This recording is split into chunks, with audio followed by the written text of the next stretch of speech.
What's a vulva? So, I'm so glad you asked. The vulva is the outside of the genitals that has the clitoris, the inner and outer labia, the urethra, the vaginal opening. Wait, I'm sorry, Dr. Howard. Dr. Howard. What is a clitoris? So the clitoris, I didn't even bring my 3D model. I should have brought it. No, it's okay. It's all right. So the clitoris is an organ in the body whose main job is pleasure. Its main job. So we used to say its only job is pleasure, but we know now that does have a part in reproduction. So its main job is pleasure. And it looks like a heart and a wishbone. And so the clit is that part in the vulva that you see, that little nub that we pay a lot of attention to during oral sex or self-pleasure, or you should be. Or oral sex is when you're getting it licked. Okay? Yeah, when you're putting your mouth on it. This is the bean that licked, you focus on. Yeah, right? That nice little so place. This part is actually the tip of the iceberg. It actually goes inside the body and up over the hips, and it straddles the vaginal opening. It has legs, guys. Yes, it has legs and wings. And so when you have an orgasm and your entire hips and pelvis and everything is just thumping, that is your clitoris saying thank you. It's amazing. So the clit is amazing, and you'll get more in tune with your clit and more in tune with the pleasure that the clit provides if you are properly hydrated, if you are having sex that you enjoy. Dr. Howard, what's hydration? Y'all know. So first of all, just because soda has water in it doesn't mean it's water. Hello. Okay? So being properly hydrated changes the game on your sexual function in general, in your life in general. But being properly hydrated is consuming at least half your body weight ounces in water a day. And if you drink something that's not water, like if you have a shot of tequila, that little 4-ounce shot of tequila, you need to drink an 8-ounce cup of water within 1 hour of consuming that tequila to keep your hydration in balance. So when you're properly hydrated, if you have a vulva, when you're properly hydrated, your clit sticks out further. You get wetter when it's time to get aroused. If you're not a squirter, she said your clit stands out firmer. Yes. Did you hear that? Yes. Because I already knew this. Listen, people, this is for y'all tonight. It's not for her. This is not for me. She asking for y'all. Okay? So listen. It sticks out just a little bit more. Yes. Say hi. It's firmer, it's plumper, it's easier to hit, which means it's easier to get orgasm. And that's the goal, people. That's the goal. I mean, unless you're talking about orgasm denial. But anyway. So, I've had great sex without orgasm before. But, that's a whole nother workshop. Yeah. So, the clit, so then when you're properly hydrated, like I said, the clit stands out firmer. You get better clitoral erection quality, right? You're wetter when you get aroused. The vagina stretch lengthens a little bit more. Your orgasms are even stronger because orgasms are muscle contractions, and when your muscles are properly hydrated, they're functioning at peak levels. So peak muscles contract stronger than not peak muscles, right? If you're not a squirter, it'll be easier to become a squirter, and if you are a squirter, you'll squirt more because you can't squirt just. Yes. What's squirting? Wait, because I gotta talk about the benefits of water for the people with penises. Okay. So if you have a dick and you're properly hydrated, you'll have better erection quality more consistently because your dick gets harder or based on your arousal or who you with or what you about to do or whatever, right? But you'll have more consistent erection quality if you're properly hydrated. It'll help with your stamina. It'll help with your refractory period, meaning you can come and go back to back to back. It will also help with the texture of your ejaculate. So cum should be the texture of spit, not snot. If your cum is the texture of snot, you are throwing off the pH balance of every person you put your dick in. Hello? I'm sorry. Say it again for the people in the back. If your cum is the texture of snot, you are throwing off the pH balance of every person you put your dick in because it's super concentrated. So don't be a dumbass and do it. Okay? Right. That's Go just to rude. the doctor. It's just rude. It's rude. It's not okay. Drink some water. Okay. You know what I'm saying? Just drink some water because come on, people. But yeah, and it's great. And when you're properly hydrated, your vision will improve. Your sleep will get better. You'll feel better every day. Your hair will grow. It's all kinds of things that'll happen and benefits that come with being properly hydrated outside of sexual function. But baby, sexual function is the one that inspires people that hate water. And every time I see them now, they got a water bottle with them. Yeah, and they need it. Hell. Yes. And they don't even. Let me not start. Because I like water. I might have to put something in it, but I like it because I know what it does to my body. I mean, if you drink like Kool-Aid or something, like Kool-Aid is mostly water. Yeah. Tea is mostly water. But water is gonna be your best bet. So, but wait, let's get back to this vulva for a second, because you was describing it, and there were some words in there that I think some people didn't know. Like you said, urethral opening. Yes, the urethra and the vaginal opening. What is that, So- Dr. Howard? So the urethra, the urethra. I'm here for you. Speaking into existence. My partner does not call me babe. He calls me doc. Yes, Okay, let's that be part. clear. That's my love language. So the urethral opening is where the pee comes out. It's your pee hole. And the vaginal opening is where your period comes out and sex toys and penises can go in. Also, we need to be clear that the pee hole and the vaginal hole are not the same thing. Wait, they're not the same. No. They're not No, the same. where the penis goes or the sex toys go in is not where the pee comes out. So Okay, where the pee comes out. separate hole. Okay, where the vagina is. Separate hole. Where the anus is. Separate hole. How many is that? 3. Oh, okay. All One, right. 2, Continue. and 3. Also, we do not pee out of the tip of our clitorises. Oh. Because the clitoris is not like, it is similar to a baby penis in the sense that it has the same tissue, just moved around differently. But it's not similar to a penis in the sense that we do not urinate from the tip of our clitoris. So, just a quick anatomy lesson, guys. I'm just Science and I hoe just shit. want to make sure. Hello. Science and hoe shit, all that. When did we say this book was coming out? February, on my 41st Science birthday. and hoe shit, y'all. My 41st birthday. Remember, I will definitely be promoting for her. Okay, science and hoe shit. Yes. What? Yes. Oh, okay. So, and while we're paused, what is this book going to be all about? So the science and hoe shit is about explaining sexual health and pleasure with science. So you know it feels good, but I'm going to explain to you why it feels good.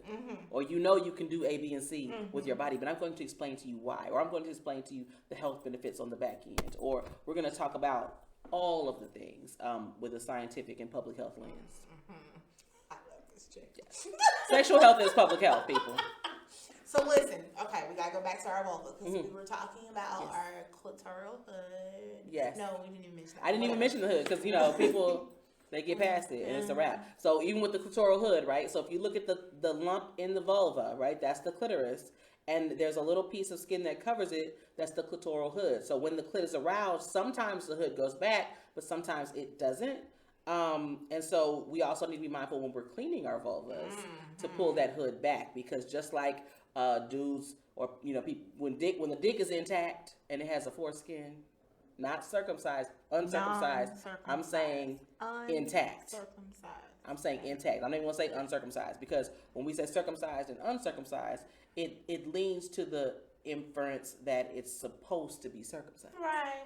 And that's not how it comes in nature, people. So, so if you have an intact penis and you have a foreskin, when you're washing your penis, you pull that foreskin back to clean that smegma and all of that. Same thing goes with the vulva. You need to pull back the clitoral hood and clean that very gently as well, because you can get smegma in your vulva as well. And people, I mean, I know some of y'all just didn't know. It's okay. But don't now be you know. calling nobody else nasty, okay? Right. Don't put judgment over these people. They just didn't know. They didn't know, right? and nobody told them. Educate them. That's what we're here for. That's what we're trying to do. And for the people that did know, if you're not telling your friends, you're not telling your homegirls about it, and you're not telling your sisters and your cousins, and you're not sharing that information, then you just as bad, because you're out here helping people stay unsanitary in their own, you know, bodies. Right.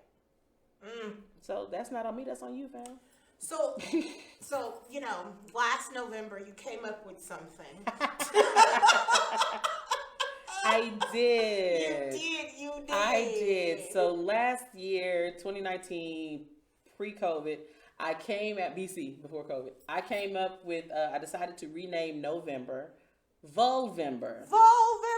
So Vulvember is a celebration of all things vulva. So art and poetry and music and, you know, images and just, you know, practices, how to pleasure the vulva, how to maintain the vulva, how to take care of the vulva, how to clean it, how to play, all these different things, all month long, all the entire month of Vulvember.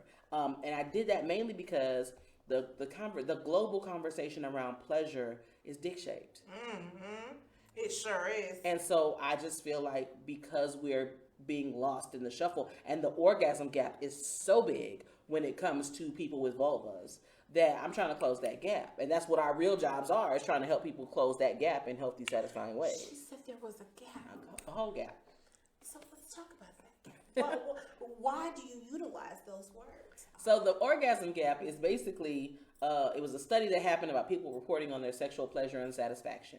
And the people that said they were most sexually satisfied and received orgasms most times of having sex are heterosexual men, then gay men, then lesbian women, then bi women, then heterosexual women at the bottom. Because, having sex with men tends to be, can be a fruitless effort. So that means it's all about them. It's because their narrative about pleasure is dick shaped as well, right? And so in an effort to help close that gap, I want people with vulvas to explore their bodies, celebrate their bodies, and become one with that. And, modesty is empowering for some, nudity is empowering for others.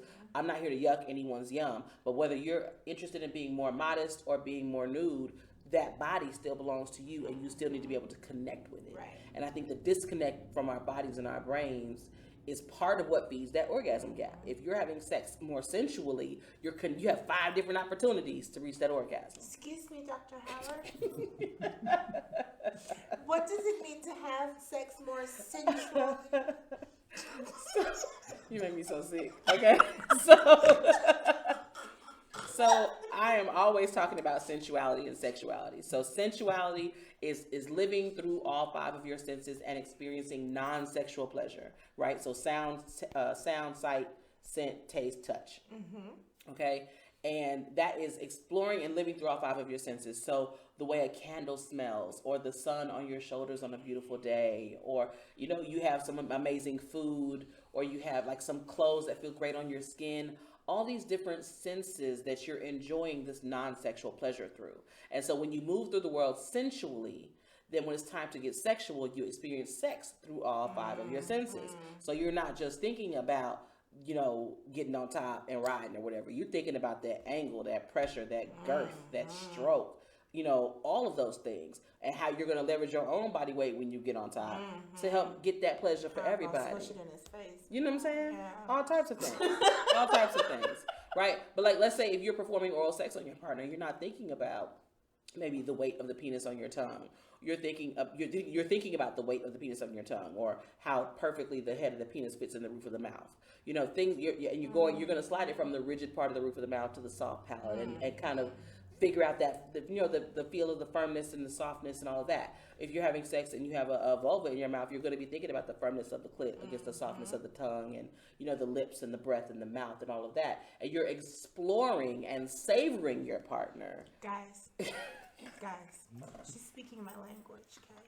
And so I'm a little hot hot and bothered right this moment, because everything she says makes so much sense, and I just want all of y'all to know. And we see if she just moves off the camera for a little bit. I'm just saying. I just want you to experience what I'm experiencing right now. I mean, and it's a thing. All of this knowledge and education that's coming out. And this is a sensual experience. Yes. You see what I'm saying? And so it should be that. I see your words floating, actually. I do too. Yes. Okay, sorry. I mean, I'm very orally fixated. So language for me is a sexual experience. It is an arousing experience. I'm saying it's sexual, but it is an arousing experience, right? Which is why I cuss so much, because where else can you find such accessible multisyllabic words? Right? Which one would you like to use the most? The one that you don't like. Oh. Well, it's motherfucker. Is that different? No. Well, that was my first conference ever where they asked for our pronouns. It was like, I put Goody Howard and I put she, her, motherfucker. Like those my pronouns right there, because it's racially ambiguous and unisexual. Right. I love it. I thought, that motherfucker get on my nerves. You don't know who I'm talking about. You don't know what color they are. You don't know nothing. See? So the word that I asked you not to use, is that the one that you use most in sex, though? Oh yeah, yeah, because of that F and that K. Oh. And she's talking about FUCK. If you didn't catch that yet, if you ain't catch that yet, and it just rolls off the tongue, does it not? It just You know? See, mine is shit. Okay, I can see that too. Because that T. Oh, shit. That I can see Shit, that. baby. Shit. I can see Oh, that. my God. Okay, I'm sorry. We're talking about vulvas, okay? That's all in line. It's all in line with the conversation. Right. Because once you, I think specifically for Vulva, one thing I want to focus on is self-pleasure. Mm-hmm. Because if you don't know your body and you don't know your pleasure, you can't communicate that to anyone else. Right. And so that makes you a better lover. So pleasing yourself makes you a better lover. Right. And you know, I'm always saying your orgasm is your responsibility. You know what I'm saying? So if you don't know how to get to it, it's not their fault. That should be the sex commandments. Yes, it's like the crack commandments. It's the sex commandments. Your orgasm is your responsibility. It is. Mm-hmm. It is. And I think that I have male clients that say male clients that sleep with women that say they can tell the difference between a female partner that does practice self-pleasure and a female partner that doesn't.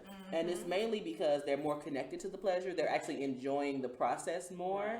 Right. Not just going for the goal of the orgasm. They're actually enjoying the engagement more, but also they're connected to their pleasure and helping them get to it. Like the Kegel muscles. Okay. The squeeze. The squeeze. And the release. And just thinking about...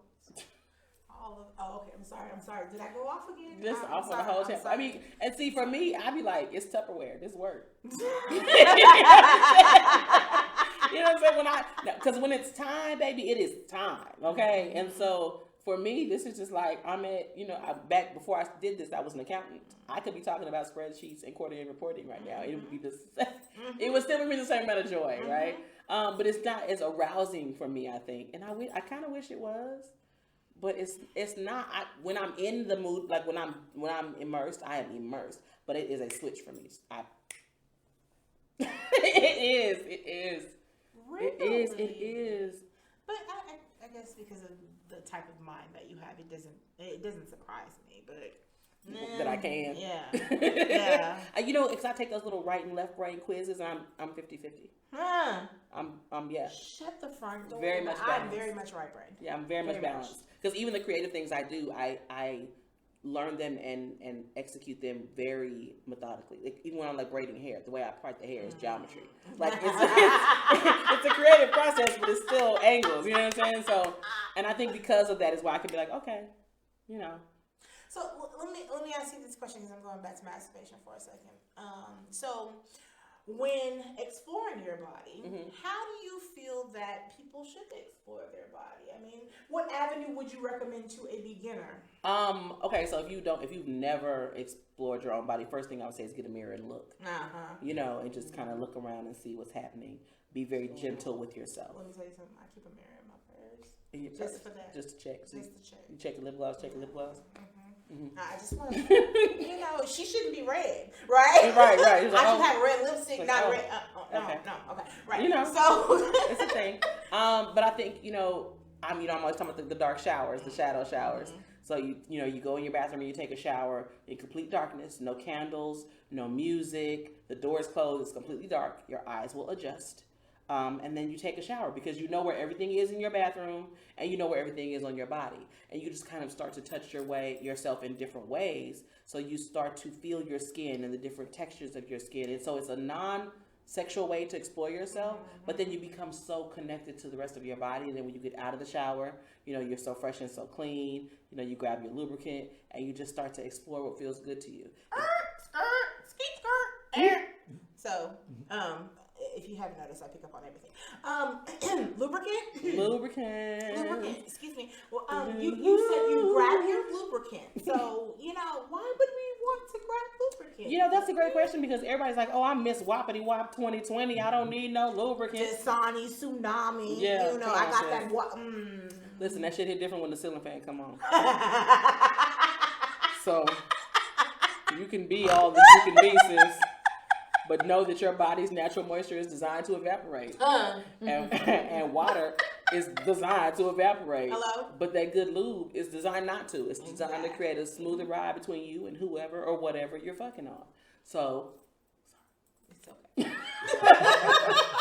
So, and if you're just it's just you and no toys or anything like that, then you can use silicone lubricant or oil-based lubricant. And if you're using a sex toy, then I would say use a water-based lubricant, just because you don't want to mess your toy up. Silicone. Science and whole shit. Those two things eat each other up. It's a chemical reaction that you don't want inside your body. And then everybody want to use coconut oil, right? So coconut oil is solid at room temperature, so I wouldn't advise it. Oh no!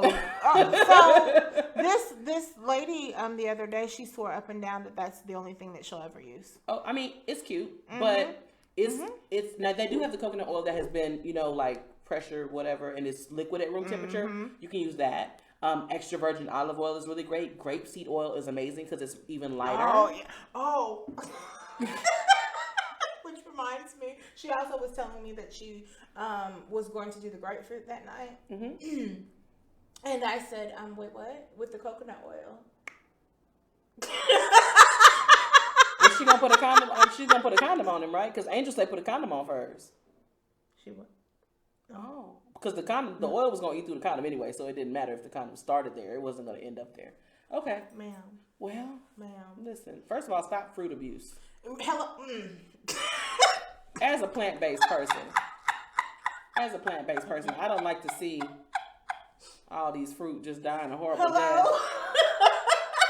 Because listen, you can use a grapefruit on a penis, and a vagina is more acidic than a grapefruit, so it's not going to burn you. But if you go straight from sucking to mugging, then you are going to have rogue pulp and ruby red inside your body, which is going to create a BV or yeasty situation. Thank you. Stay out the kitchen. So listen, the people that follow me, listen, I'm backed up here of what we're saying to you. You don't want it wet. Hello?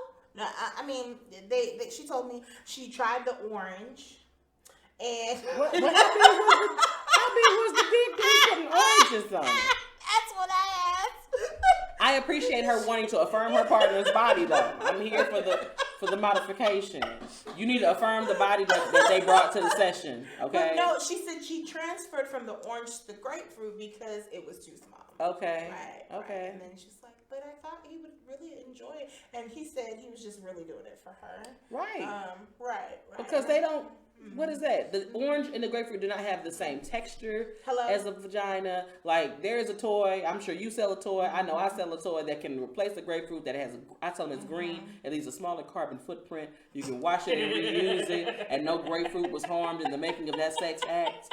Like, yes, y'all, if you know me, it's called Helping Hannah, our line. You know what I'm saying? And hello. And Tootsie at my house. Hello. So, you know what I'm saying? Like, it's just a whole situation. And I understand wanting to get creative. I understand wanting to put a spark back. I understand getting bored.